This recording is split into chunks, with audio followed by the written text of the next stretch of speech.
Bonjour et bienvenue à notre première émission. Aujourd'hui, nous sommes au nichoir. Le nichoir vient en aide aux oiseaux sauvages. Alors, nous allons rencontrer plusieurs intervenants dans le domaine qui sont passionnés de leur métier. Allons justement rencontrer Joanie pour nous expliquer un petit peu concrètement la mission du nichoir.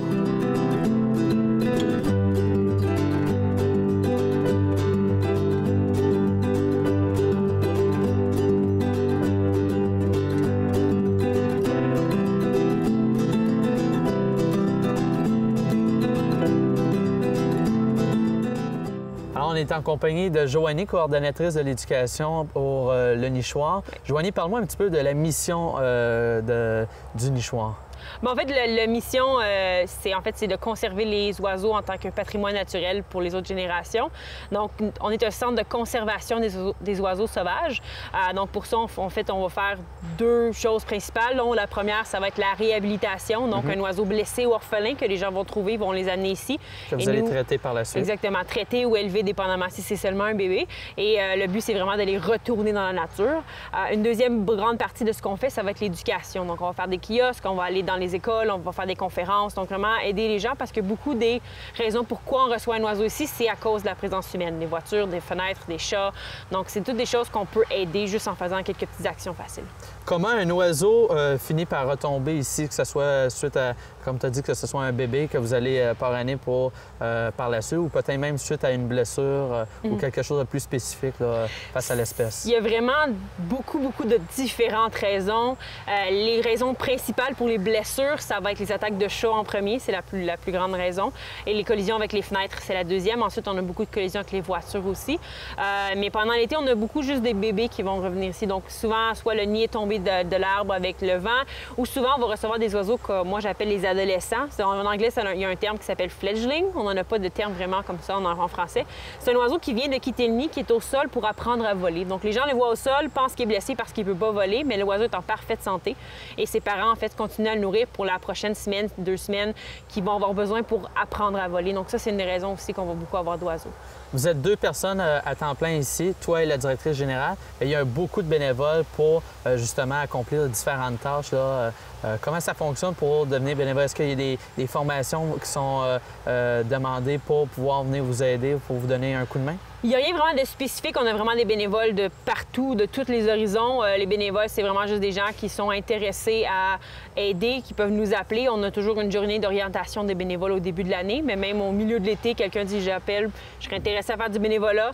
On peut regarder en quoi ils peuvent aider. Il y a vraiment différentes choses. Aider à écrire des articles, aider avec le design, aider avec... On a un ambulancier qui va venir chaque jour amener les autos de la SPCA, qui est à Montréal, juste nettoyer les cages, nourrir la nourriture. Donc, c'est vraiment... Là, il y a plein de choses que les gens, avec quoi les gens peuvent aider. C'est vraiment juste téléphoner. Vous êtes surtout spécialisé au niveau des oiseaux chanteurs aquatiques. Vous êtes le seul là, à Montréal qui s'occupe de ce genre d'espèces-là. Oui. Donc, en fait, nous, on va faire chanteurs aquatiques et on dit insectivores parce que c'est un petit peu différent. Mais dans le fond, on fait tout sauf les oiseaux de proie. Donc, c'est assez facile. Dans la région de Montréal, on est les seuls, les plus proches que je connais qui vont prendre ce genre d'oiseaux-là, va être à Québec. Il y en a un à Ottawa aussi, qui est une différente province. Mais à part ça, il n'y a pas beaucoup de gens qui vont le faire juste parce qu'un oiseau chanteur, c'est un oiseau qui est extrêmement difficile à élever. Il faut les nourrir quand ils sont jeunes aux 15 minutes, à 12 heures par jour. Donc, ça prend beaucoup d'heures pour élever un bébé. Justement, en parlant concrètement de l'espèce, est-ce qu'il y a des espèces qui sont plus réticents à recevoir des soins, que ce soit au niveau suite à une blessure, au niveau de certaines espèces là, plus spécifiquement? Oui, il y a des espèces qui vont être plus stressées. Donc, il y a des espèces qu'on sait... Au contact humain? Oui, exactement. C'est juste une espèce qu'à l'état sauvage, déjà, l'état sauvage, c'est un oiseau qui va plus rester en retrait, qui vont moins venir nous voir, qui vont moins accepter bien la présence humaine. Donc, un exemple d'un oiseau qui accepte bien, c'est les pics. Donc, on peut voir des pics, on peut quand même les approcher. C'est un oiseau qui n'est pas si difficile. D'autres espèces, comme certaines espèces de canards ou de hérons, des oiseaux très secrets, c'est rare qu'on les voit, ils vont très bien se cacher. Donc, quand ils viennent ici, tous les oiseaux vont nous voir comme des prédateurs. C'est tout à fait normal. On est grand, on a les yeux en avant, on a l'air on va les manger. Donc, c'est ce qu'ils pensent, mais il y a des oiseaux qui ça les fait vraiment stresser. C'est ce qui fait que ça va être difficile de souvent les... un gros travail d'approche face à l'espèce, à certaines espèces plus C'est vraiment... Les espèces stressées, ça va être vraiment la réduction du stress. stress, réduire le bruit, réduire la présence humaine. Donc, on va aller les voir le moins possible. On va les voir, on leur donne la nourriture et on s'en va. On s'assure qu'ils sont dans un endroit plus calme. On a une salle qu'on appelle la salle silencieuse, qu'on va les garder à l'intérieur. Donc, c'est vraiment, ça va être un travail de réduction du stress. C'est vraiment ça qui est important. Là, aujourd'hui, on est ici à environ 200 espèces, tu me disais hors caméra. Jusqu'à combien d'espèces vous pouvez recevoir et traiter durant une année complète? En fait, il y a 200 oiseaux. En fait, d'espèces différentes, c'est environ une centaine d'espèces par année. En fait, d'individus, on peut avoir jusqu'à 1500, 1500 individus par année. Donc, c'est du monde. À la base, je ne suis pas quelqu'un qui explore beaucoup les animaux. Alors, je suis très curieux, j'aime beaucoup apprendre. Alors, je suis très intéressé à voir le travail parce que, sans aucun doute, les gens à l'intérieur seront des gens dédiés et passionnés de leur domaine. Les gens, souvent, vont voir beaucoup le beau. Puis, il n'y a pas beaucoup de gens qui vont voir aussi que c'est beaucoup de travail. C'est beaucoup d'entretien, s'occuper des oiseaux, mais ça en vaut le jeu en vaut la chandelle. On dit souvent que l'humain détruit beaucoup la nature, mais dans ce cas-ci, c'est tout à fait le contraire. On est dans un autre monde. Ils sont vraiment là concrètement pour le bien-être des animaux, pour qu'ils puissent avancer puis vivre d'une façon optimale dans la nature. Fait que là, à chaque fois, toi, tu réchauffes la nourriture, la préparation que tu me parlais tout à l'heure. Oui, donc dans le fond, c'est pour que la nourriture soit à la même température que le corps à peu près. OK. Parce que si c'est froid, vu que c'est des oiseaux qui sont très petits. Puis là, on voit que c'est quand même minime, là, 5 secondes. Oui, c'est vraiment pas long. Vraiment juste que c'est la température à peu près du doigt. OK. Un petit peu plus frais. Puis c'est ça, pour s'assurer qu'on les met pas en hypothermie. Parce qu'ils sont très jeunes. C'est pour ça qu'ils sont dans un incubateur. Là, je te voyais tantôt, là, tu vas nourrir les oiseaux en question. Oui. Puis après, tu leur donnes un petit peu d'eau. Un petit peu d'eau, c'est très important parce qu'on veut pas qu'ils se déshydratent non plus. Okay. Donc ça ici, c'est des jeunes chardonnerets. Ils sont à l'âge où ils vont sortir beaucoup du nid. Donc c'est tout à fait... ils vont sauter un petit peu. Ils ont très faim. Ils savent, là. Oui, ils savent. Donc ils vont ouvrir la bouche. Donc ça, c'est vraiment ces oiseaux qui vont beaucoup bouger. Et on veut pas non plus les salir. Donc c'est très important d'aller très doucement. OK.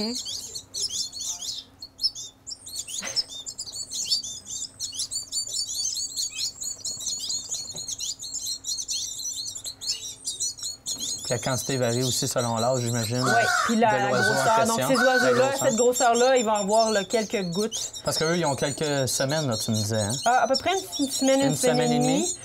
Ça grandit extrêmement rapidement, un oiseau. C'est assez incroyable. Combien de temps, à peu près, que l'oiseau va prendre sa taille maximale? Ça va dépendre de l'espèce. Okay. Les plus petites espèces, ça va être assez rapide. Ces oiseaux-là, j'imagine qu'ils vont avoir Ils ont pas mal la grosseur de l'adulte, presque. Oui? C'est vraiment ce qui reste, c'est vraiment la grosse poussée. C'est vraiment un petit oiseau. Oui, c'est un petit chardonneret jaune. Ils vont être restés vraiment petits.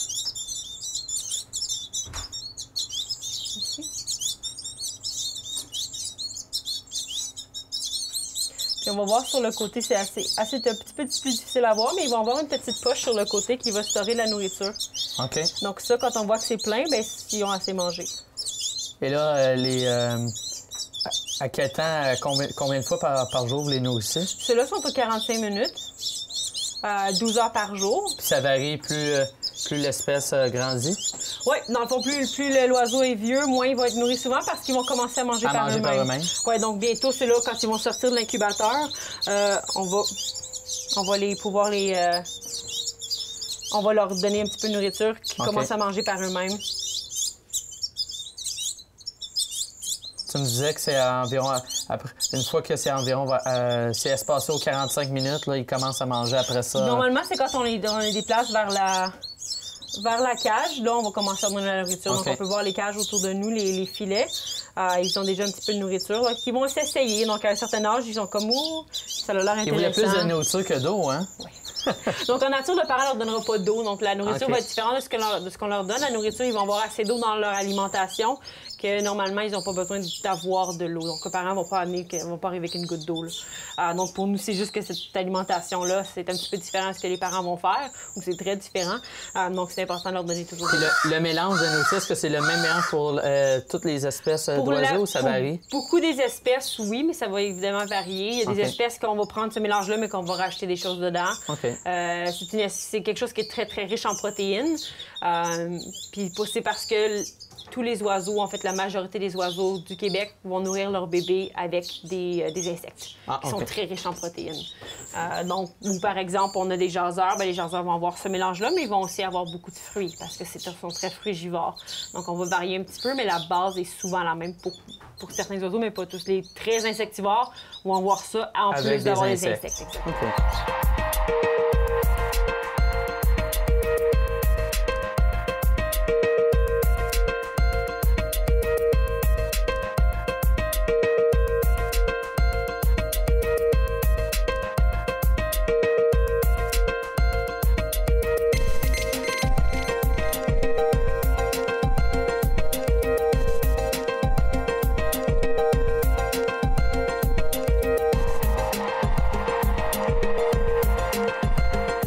Joanie, explique-moi comment que ces canetons-là arrivent justement à vous pour que vous puissiez, pas les héberger, là, mais s'occuper d'eux jusqu'à temps qu'ils soient prêts à aller tout seul là, dans la nature. La plupart du temps, ça va être les gens qui vont trouver des petits canetons, souvent un tout seul ou quelques-uns, genre 2, 3. La plupart du temps, c'est parce que souvent, ils se sont perdus, donc ils se sont égarés de leurs parents puis ils les retrouveront pas. Trouver un caneton tout seul, c'est pas normal. Les canetons peuvent se nourrir par eux-mêmes. Ils n'ont pas besoin d'être nourris à la main dès la naissance, donc il n'y a pas de problème pour ça, mais ils ont besoin de leurs parents pour la protection puis garder au chaud. Donc c'est pour ça qu'un caneton tout seul ne survivra pas. C'est pour ça que les gens les amènent ici, parce que les gens, dans leur cours, dans leur piscine, ou des fois, les savaries, les chats, les chiens vont les ramener aussi, ça peut arriver. Quel est le travail concrètement avec les canetons? Les canetons vont rester à l'intérieur pour un petit moment quand ils sont vraiment petits, justement parce qu'ils ont besoin de chaleur. C'est leur mère qui va les réchauffer en nature. Ici, évidemment, on n'a pas la mer. Une fois qu'ils sont un peu plus vieux, ils vont aller dans les volières comme ici pour finir, dans le fond, de grossir. C'est des oiseaux qui n'ont pas vraiment besoin de nous pour les nourrir du tout. On arrive, on les nettoie chaque jour. Puis on va leur donner de la nouvelle nourriture aussi à chaque jour. Donc, il va rester aujourd'hui en ce moment à leur donner de la nourriture, qui vont manger un mélange de laitue et des grains aussi, pas des espèces de Parle-moi justement du fait que c'est vraiment un travail qui est routinier. À chaque jour, c'est les mêmes étapes que vous devez répéter, comme par exemple changer l'eau, la nourriture. C'est vraiment un travail régulier. Oui, donc les oiseaux ont besoin de manger tous les jours. Donc, à chaque jour, le matin, on arrive, on va changer toutes les cages, nettoyer toutes les volières, refaire toute la nourriture pour que tout le monde ait de la nourriture chaque jour. Et le soir, avant de partir, on va s'assurer que tout le monde a assez de nourriture pour passer la journée. La nourriture peut moisir, sera plus bonne pendant la journée. Donc, c'est pour ça qu'il faut s'assurer que la nourriture soit toujours bonne. Et aussi, ça mange beaucoup. Surtout les oiseaux en croissance vont manger beaucoup. Donc, c'est important qu'ils aient toute la nourriture. Comment qu'on détermine un caneton qui est prêt à faire sa vie dans la nature? Les canetons, quand ils sont prêts, normalement, vont avoir toutes leurs plumes. Donc, on peut voir encore du duvet sur leur tête et leur dos. Mais on peut voir leur bedaine est déjà bien plumé. Donc, quand leur corps au complet va être pas mal recouvert de plumes, leurs ailes sont pas tout à fait poussées encore, mais c'est tout à fait normal. C'est l'âge où ils vont se séparer des parents. Même s'ils sont pas encore en train de voler, on les relâche à la nature. Et les parents vont les laisser, dans le fond, dans l'eau où on va les relâcher aussi.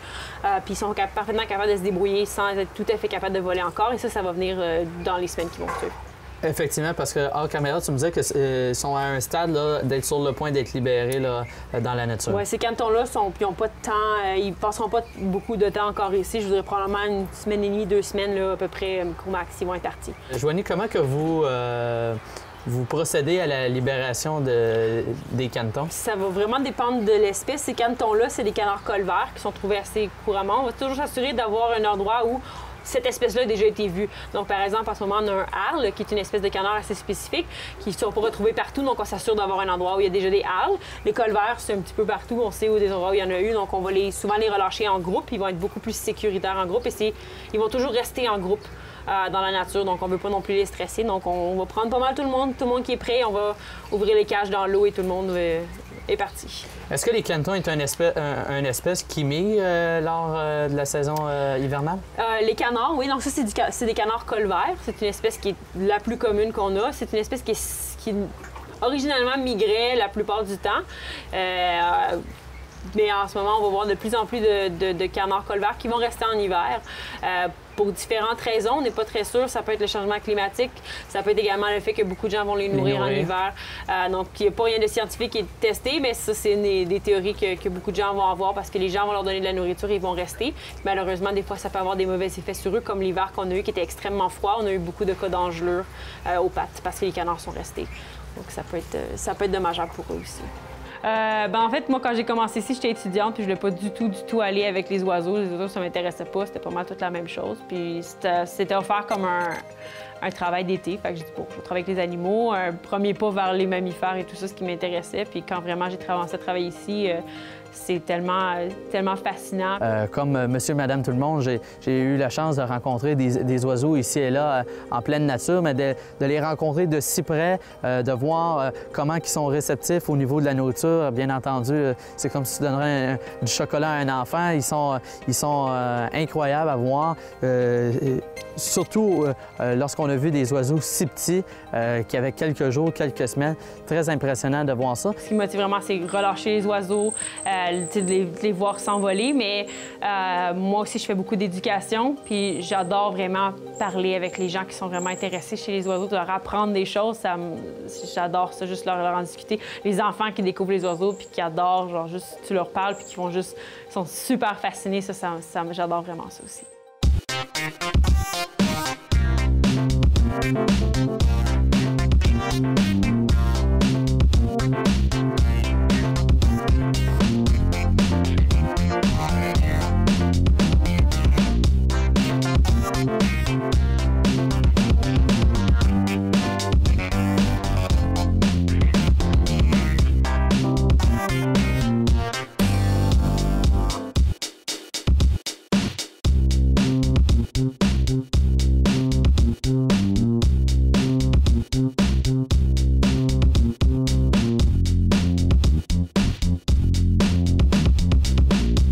Et parle-moi un petit peu, vous avez des programmes de parrainage pour que les gens peuvent venir ici parrainer une espèce ou un oiseau spécifiquement. Et c'est une façon d'avancer des montants d'argent pour continuer à opérer et continuer dans votre mission. Oui, donc en fait, nous, on marche principalement sur les dons des gens qui visitent les levées de fonds, dont le parrainage. Le parrainage, en fait, si on va parrainer une espèce d'oiseau, on ne peut pas malheureusement parrainer un oiseau en particulier spécifiquement, mais on peut parrainer l'espèce.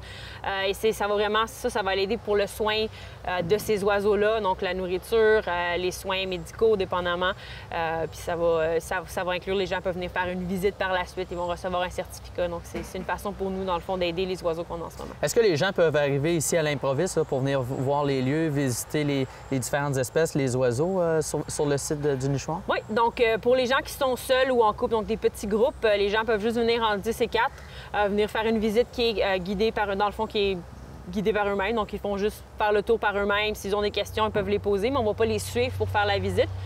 Les groupes qui sont intéressés par des visites, on peut faire ça aussi. Ça, par exemple, il faut appeler d'avance, il y a un petit frais, mais si les gens veulent juste en famille avec leurs enfants venir visiter, ça, c'est gratuit. Puis vous vous déplacez même dans certaines écoles, je pense, là, durant l'année. Oui, donc on a un programme d'éducation qui va dans les écoles, dans les clubs, pour justement, ça fait partie de l'éducation, apprendre aux gens à propos des oiseaux et les jeunes aussi.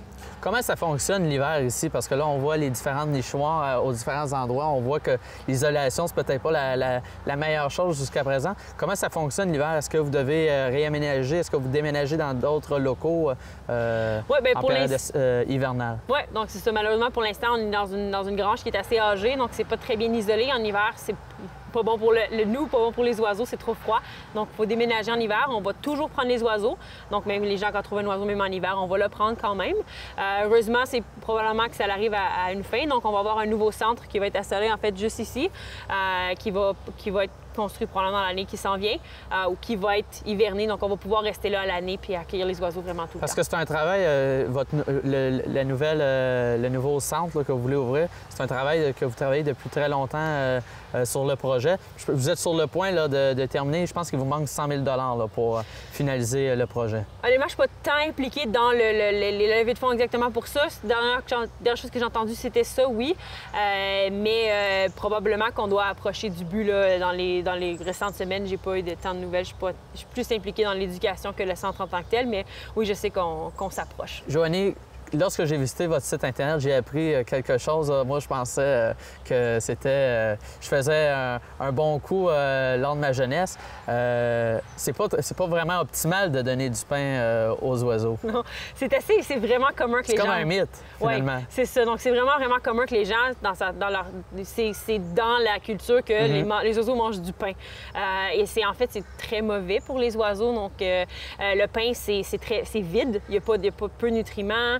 Donc, les oiseaux vont en manger comme on mange des chips, comme on mange du chocolat. C'est bon, ça goûte bon, mais il n'y a rien dedans. Et les oiseaux vont souvent se remplir par ça qu'il n'y a pas de vitamines. Donc, les oiseaux vont pas avoir les bons nutriments. En hiver, ça les affecte beaucoup parce qu'ils ont besoin vraiment de tout ce qu'ils ont besoin pour survivre au froid, pour garder au chaud.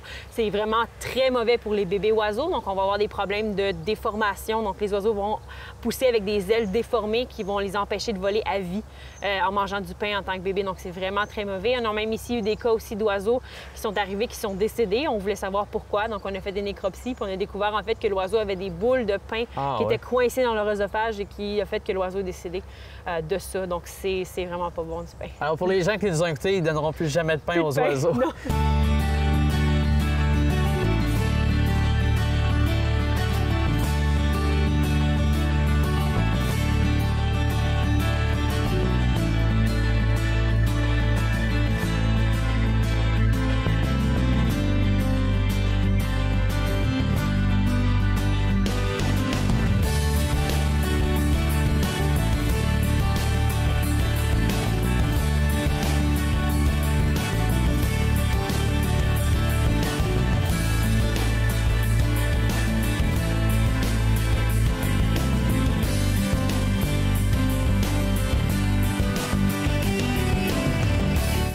On est très chanceux. Pendant qu'on était présent ici, il y a un oiseau qui est arrivé pour une évaluation. Comment ça fonctionne, le processus avec l'oiseau? Donc, en fait, il faut vérifier pourquoi l'oiseau est arrivé. Donc, ce que j'ai fait, moi, je l'ai mis dans une boîte de transport comme celle-là. Donc, la boîte est découverte pour réduire le stress. Donc, je vais prendre l'oiseau puis je vais faire un examen, voir qu'est-ce que je peux trouver, c'est pourquoi cet oiseau est venu ici. Exactement, parce qu'un oiseau normal, sauvage, n'est pas censé se faire attraper aussi facilement que ça. Donc, si quelqu'un peut attraper un oiseau, il y a probablement quelque chose, il y a un problème avec cet oiseau-là. OK. Donc, dans le fond, on va découvrir la cage, puis on va aller chercher l'oiseau. Donc, ce qu'on a aujourd'hui, c'est une tourterelle. OK. Donc, c'est une tourterelle triste qu'on appelle. Donc, ce qu'on fait, c'est qu'on va toujours vérifier, dans le fond, de la tête à la queue. Donc, on va pouvoir vérifier les yeux, parce qu'un oiseau va avoir besoin de vraiment très bien voir. Donc, un oiseau aveugle, malheureusement, n'a pas de bonnes chances de survie. Est-ce qu'il y a des signes qui montrent qu'un oiseau peut être aveugle ou non? Bien, on va souvent regarder dans les yeux. Les yeux, on peut avoir comme un peu une cataracte. Mais souvent, le fait qu'il va fermer les yeux quand je bouge, c'est déjà un bon signe. Un bon signe. Qu'il a l'air de voir. Souvent, on va voir la tête et on dirait qu'il a l'air de chercher quelque chose. Les ailes vont souvent être blessées aussi. Donc, on va toujours vérifier les ailes de l'épaule jusqu'au bout de l'aile. On va également vérifier pour les parasites. Les parasites vont souvent se tenir autour des ailes parce que c'est les bons endroits pour se cacher.